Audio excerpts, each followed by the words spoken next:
Hi everybody, welcome to another Change Your Thoughts Today show. My name is Stephen Aitchison, creator of PositiveLifeAffirmations.net, a program to help you change your beliefs to change your life. Welcome to the show everybody.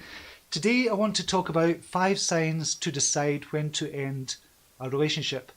Now I decided to talk about this because I get a lot of questions on it. A lot of people can write to me on my Facebook page and say, I'm in this relationship and I don't know whether to kind of end it, or I don't know if it's an abusive relationship, because there seems to be a fine line in other people's minds what is classed as an abusive relationship or what is not classed as an abusive relationship. And this is from men and women as well.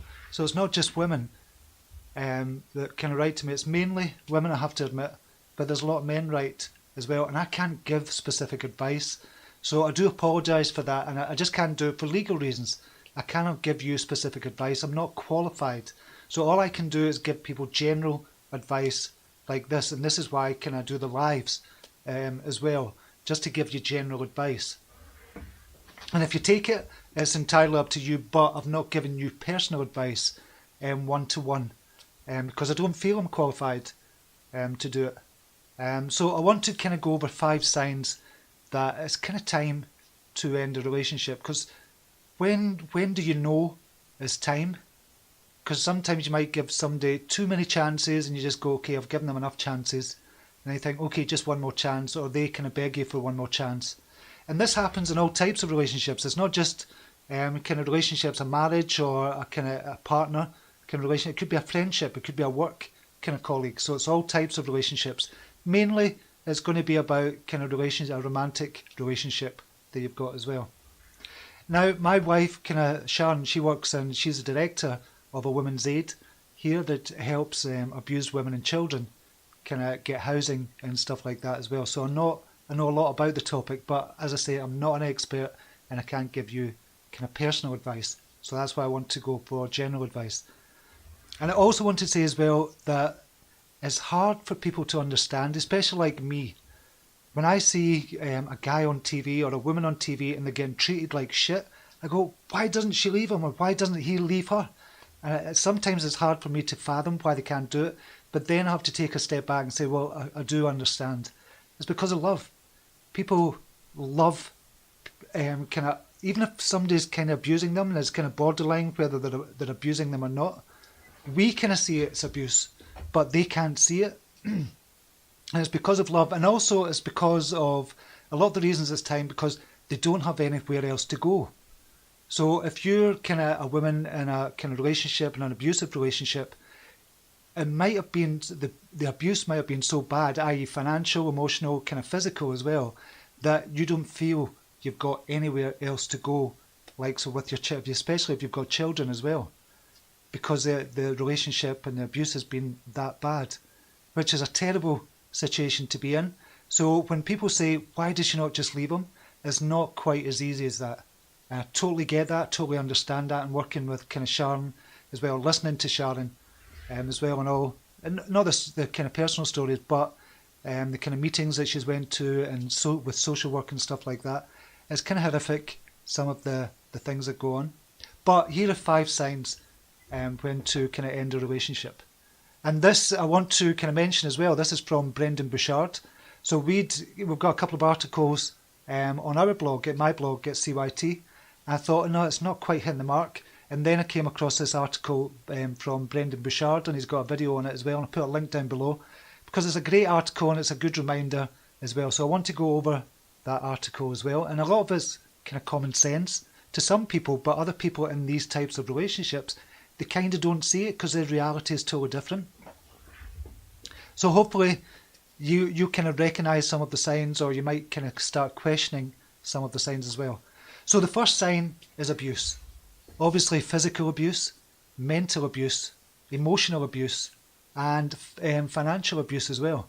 A lot of people don't recognise that. So if a guy or a woman is withholding from the partner, saying, okay, you're only allowed to spend £10 per week going out with your friends, or £10 per week on new clothes, or £10 a week to do the shopping or something like that. That is financial abuse. If they're withholding any money back, or they're doing it for a particular reason, that is financial abuse. And a lot of people don't recognise that.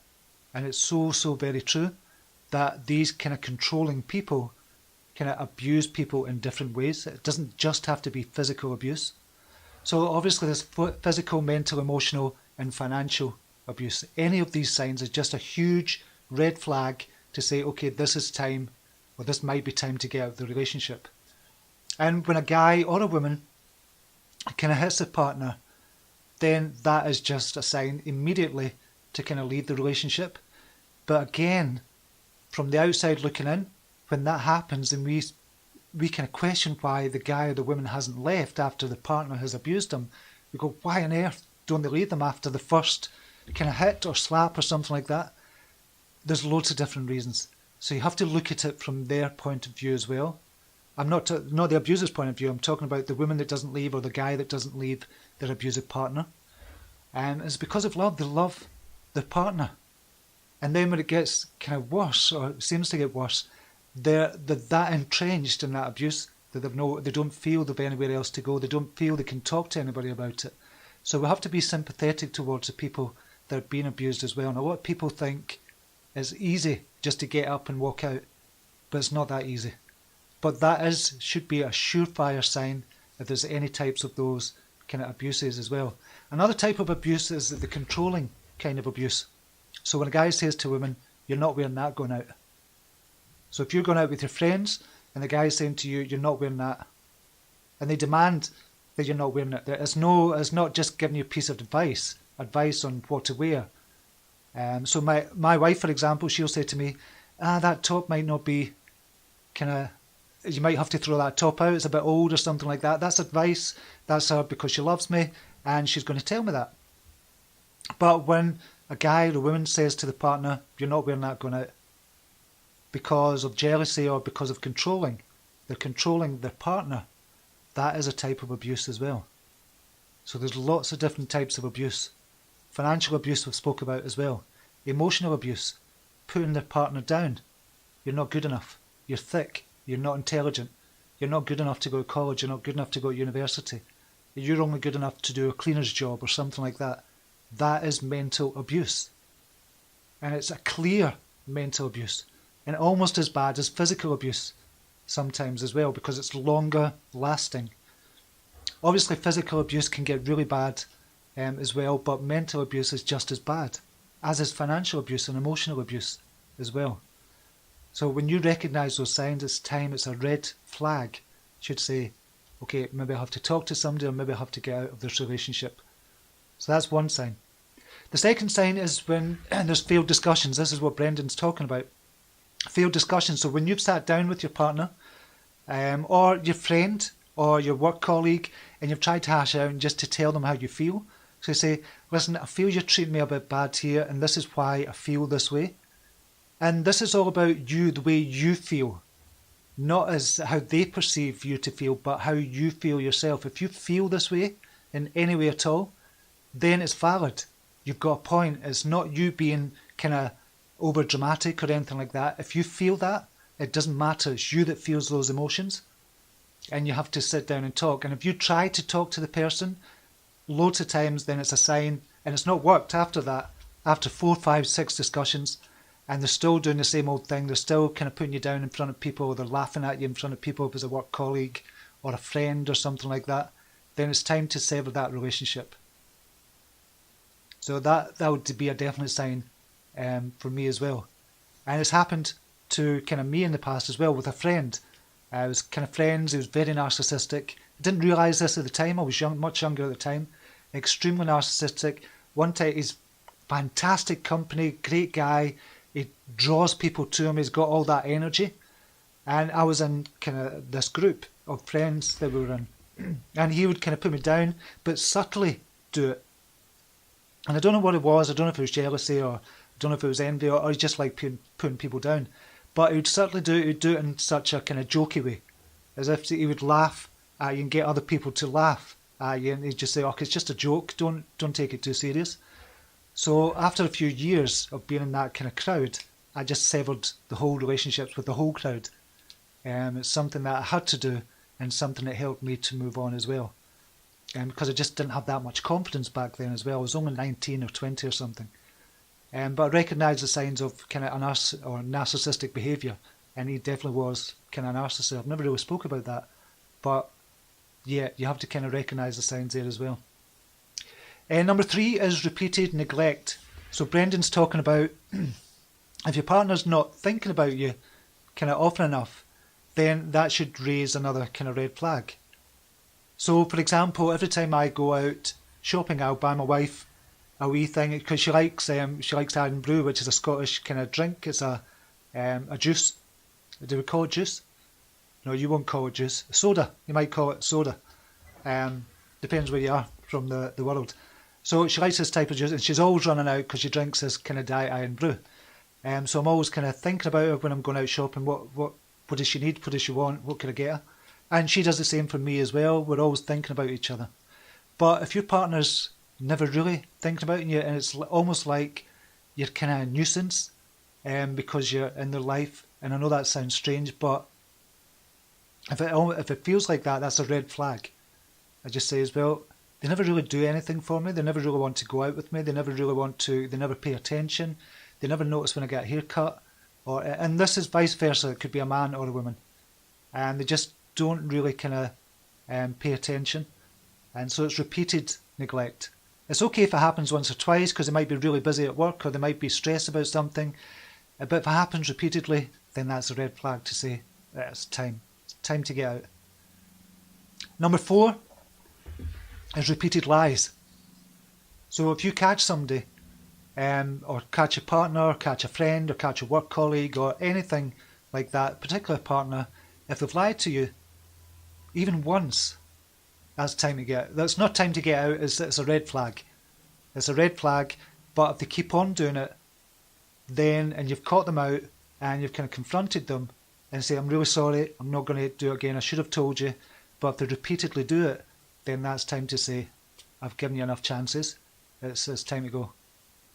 And again, this is not specific advice for you. I don't know what situation you're in just now, or even if you're in that situation. I'm just talking about kind of in general, remember here as well. So I'm not saying leave your partner if they've told you a lie.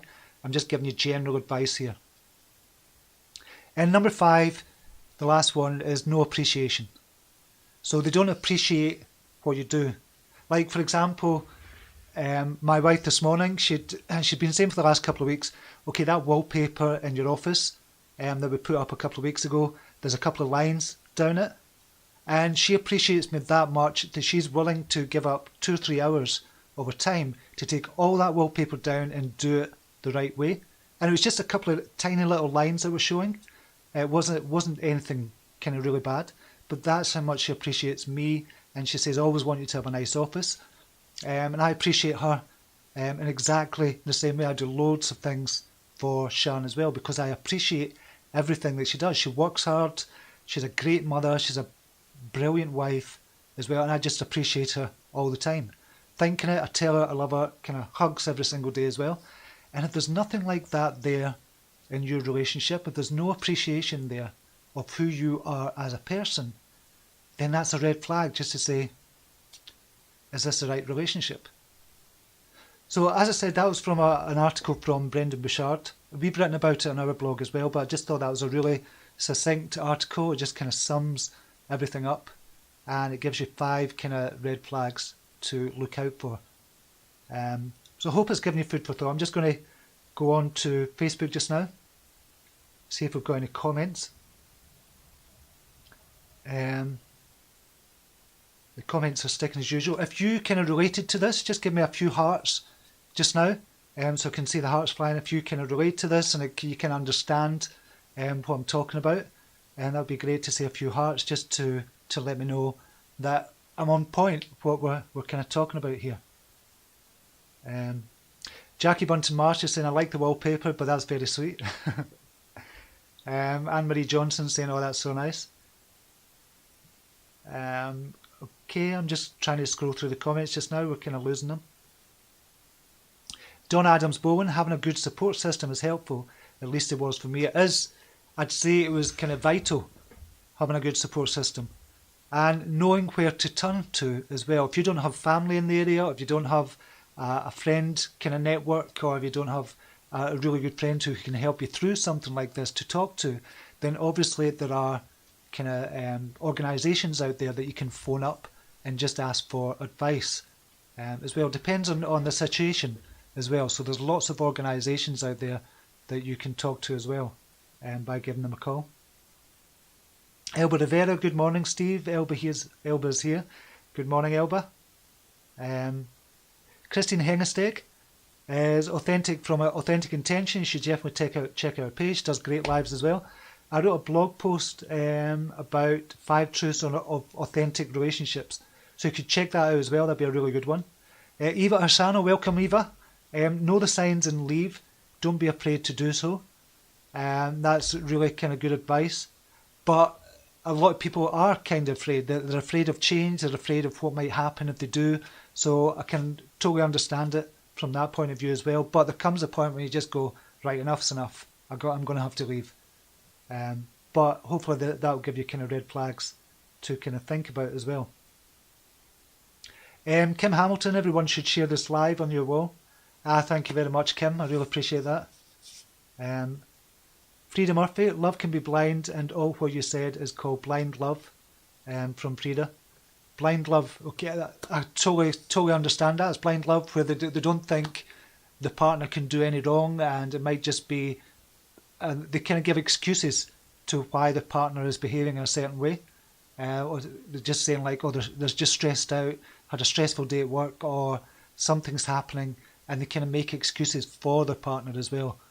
So if that's blind love, thank you for that, Frida, I really appreciate that. Natalie Musafia, welcome Natalie. Saying you have to jump. And I would say so as well, because you'll get to a point where you just go, I'm going to jump. I'm just going to jump, and whatever happens can't be any worse than what's going on in my life just now. So definitely understand that. Maria Flynn, if you can't leave, maybe find someone who can support and empower you so you can leave and be buoyed up when you do. I think that's a brilliant suggestion as well. Having that support network like we were talking about earlier on. If you've got a good friend that you can talk to who's genuine, caring, and they really care about you, then she's going to be, or he's going to be, a great support for you. Just talking you through the different stages, because there's different stages of leaving a relationship, because you can leave a relationship mentally, then before you actually leave the relationship physically. So, as I said, there's different stages, but there's emotional as well. There's emotional, mental, and physical. So that's the different stages of the kind of relationship when you're leaving the relationship as well. So sometimes you leave them emotionally first and you just think it's not working out, but you're given a chance. Mentally, you leave them, and then it'll be the physical stage of leaving that relationship as well. And I think what Maria said there is really good as well, just having somebody to support you through the different stages of leaving that relationship. Gina Sendef is here. Welcome, Gina. Narcissist flip-flop is what they do in part of their abuse cycle. And it's never something I've really understood and that I never really thought about before, because I didn't see myself as kind of being with a partner who's narcissistic, and I've never had a partner that was narcissistic. This was a friend when we were in this group, and I kind of never really recognised until recently about this kind of narcissism and how it affected kind of my relationships in the past as well, particularly with that group. So yeah, they do flip-flop. But narcissists as well, they also have this energy that draws people to them, and nobody else can see it. It seems as if nobody else can see what they're truly like unless they're in that inner circle. And it's really, it's quite amazing actually. Gina's saying, so many abuse counsellors and groups, find one and get the support you need to leave. Definitely, I think that's good advice as well, what we've been talking about earlier on. I think everybody deserves to be happy. Everybody deserves to be happy. And if you're unhappy in a relationship, that's a warning sign in itself. And I think you deserve to be happy. And a lot of people don't want to be single, but I think I'd rather be single than stay in a type of relationship where I'm unhappy and it doesn't look as if it's going to get any better. So there are support groups out there as well, and depends on your situation. If it's physical, mental, emotional, or financial abuse, then obviously a Women's Aid kind of organisation is definitely going to help you, or the equivalent for guys as well. Because this is not just about women getting abused. This is about guys getting abused in different areas as well.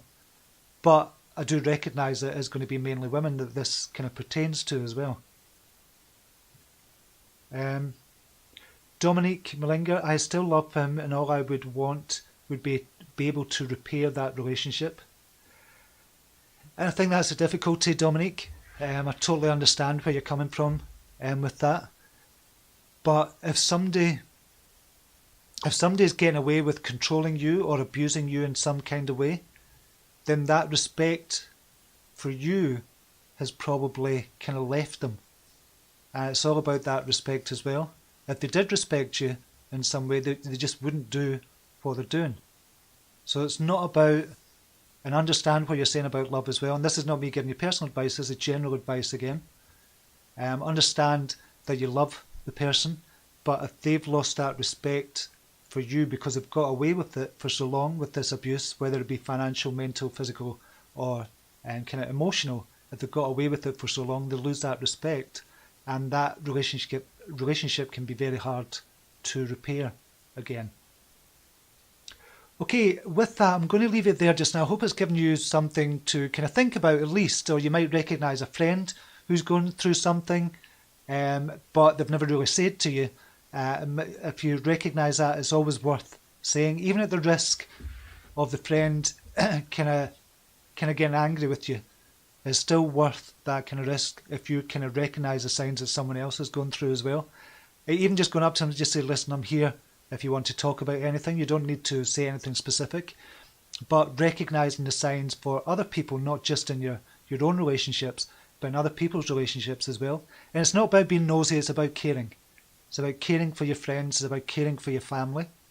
And not a lot of us are going to see that.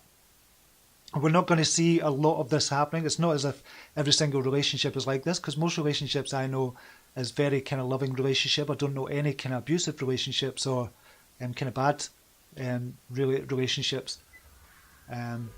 So it's not as if it's going to happen all the time, but if you do recognise the signs with someone else's relationship, then you could just go up to the person and say, listen, I'm here if you need to talk just about anything. So you're not giving anything away. You're not saying, I've seen this happen and I don't think that person's treating you right. You're not butting in. You're just saying, listen, I'm here if you need to talk. Okay, with that, I'm going to leave it there just now. I'm going to wish you a brilliant day and namaste. Take care. Bye now.